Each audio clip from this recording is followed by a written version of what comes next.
Welcome back to Tabletop Tinker, a channel where we try to fix, enhance, and otherwise tinker with all things D&D, 5e, and other tabletop RPGs. My name's Dylan, and today I want to give you a tale of caution of what not to do and what to do when trying Foundry out for the first time.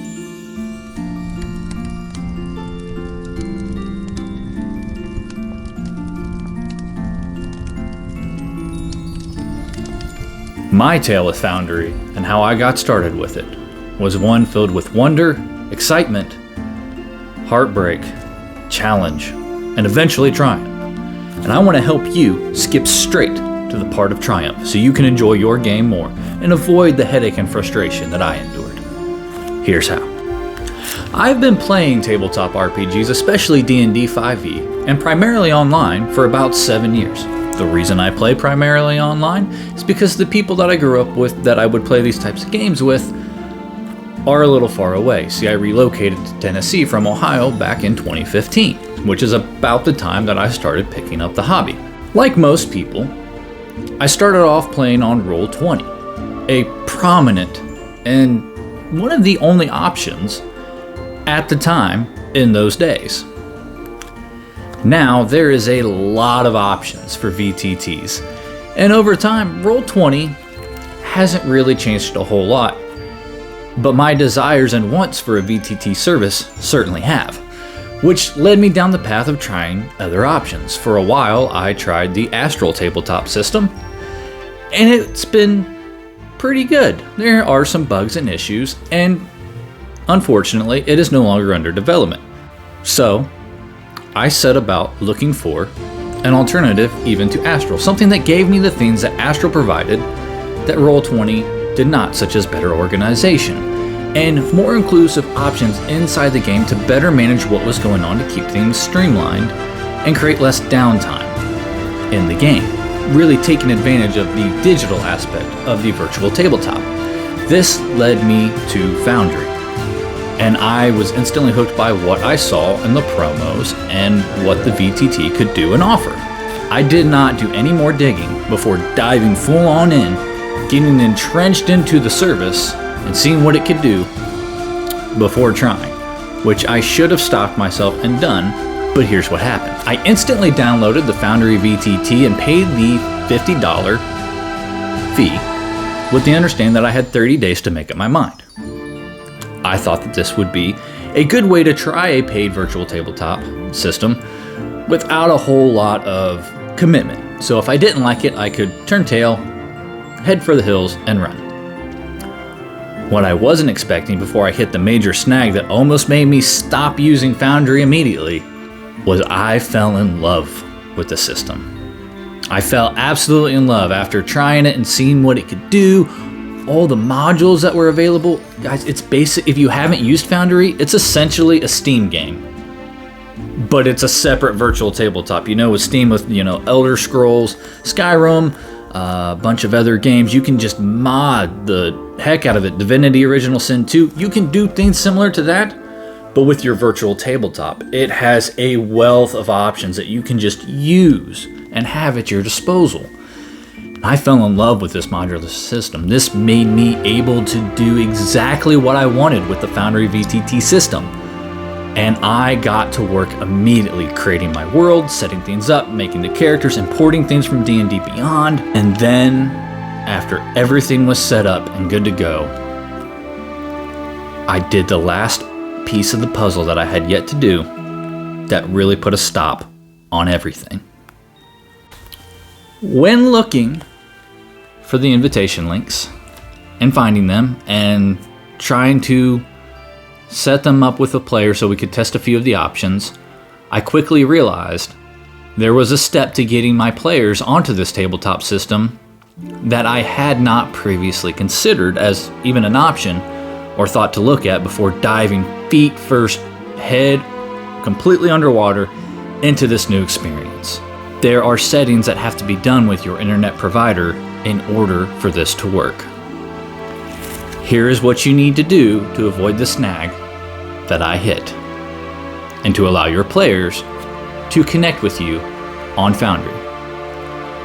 Before even downloading the program, you need to call your internet provider and see if their service will allow you, with some jimmying of the settings, or perhaps with their help, will allow you to conduct yourself into port forwarding, if that is something that your internet provider will allow you to do from your computer. In my case, it wasn't.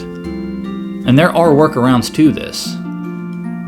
I had to go through every single one of them and go to the last possible straw. I even tried a service known as a VPN, which would allow me to reroute my internet to a different server to sort of trick the internet into allowing me to port forward so that my players could join in. Even this wouldn't work. By the way, if you have T-Mobile home internet, which is what I am currently using at the time of this video, and I almost stopped using because of this experience because it had me so frustrated, you can't do it, not even with a VPN. There are certain times and certain service providers that just will simply not allow you to partake in this part of the internet. You just can't do it. But that doesn't mean that all hope is lost. You aren't the first, and I wasn't either, to have this issue. Rather, there are services out there that will allow you to host your game through them for a small fee. And yes, it is a little bit more money, but it's not that much in the grand scheme of things compared to the rest of the amount of money that we spend on the hobby, especially in the digital space. Now, I'm going to share with you the service that I turn to and what it offers and what it does and what it looks like. This is not an endorsement of them for you to certainly use this. This is just one example of many that are out there that Foundry promotes on their webpage as a potential solution. And it is also not something that I have been paid to tell you at all. I am simply letting you know that this is the service that I personally use because I really like it and it solved my entire problem. I'm not kidding. I was this close to just throwing my hands up, giving up, and being completely decimated that I had found this perfect gem. And I'm sure it has its problems, but so far I am still enamored and in the honeymoon phase of using it. But I thought for a second that I found this perfect thing, a solution to all my problems that did exactly what I wanted it to do, and I wasn't going to be able to use it. I was devastated because I didn't even think or even know to think to look into this part of the puzzle prior. Every other VTT I'd used was simply just give them the link and they can hop in.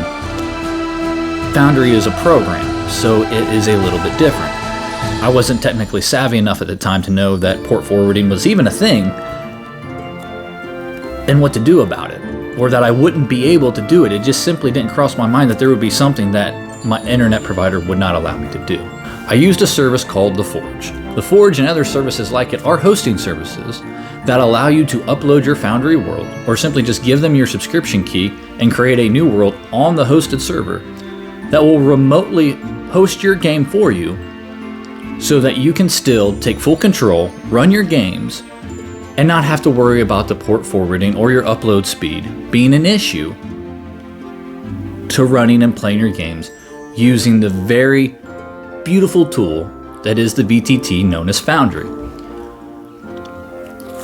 If, like myself and many others, you have recently come on to see the Foundry system and really like what you see, you're kind of curious or even enamored by some of the things that you've seen that it could do, don't make the mistake I did. Call your internet provider first. See if you can do port forwarding with the set of options that they have for you. And if so, ask them to help you open that part of your service to make sure that it works correctly. If that doesn't work, I would encourage you to, unless you already have a VPN, don't even try that route because it may work or it may not.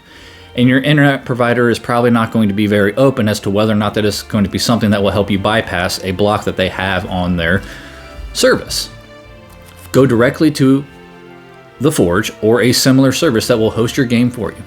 The Forge charges you $4 a month. You can charge a little bit more and get more space, but $4 is enough for me, and based off the amount of stuff that I threw at it right away, and I have barely touched the amount of space that I have available for that service, you're probably okay unless you're running games every single week and multiple games at that, with multiple different types of games and different assets, which I plan to expand into eventually. But for now, with my single home campaign, everything's doing fine for just that $4 a month.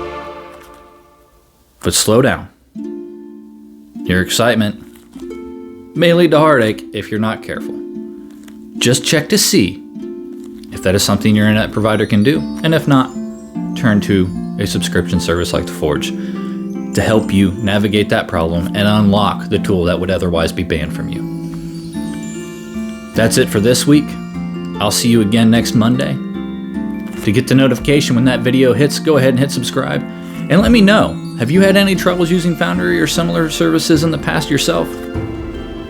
Post a comment down below to let me know how your journey went, and any advice for other people using this and other services like it, and what to do about the problems that arise. Let's form a conversation together to create a solution for everybody that wants to engage in this type of service.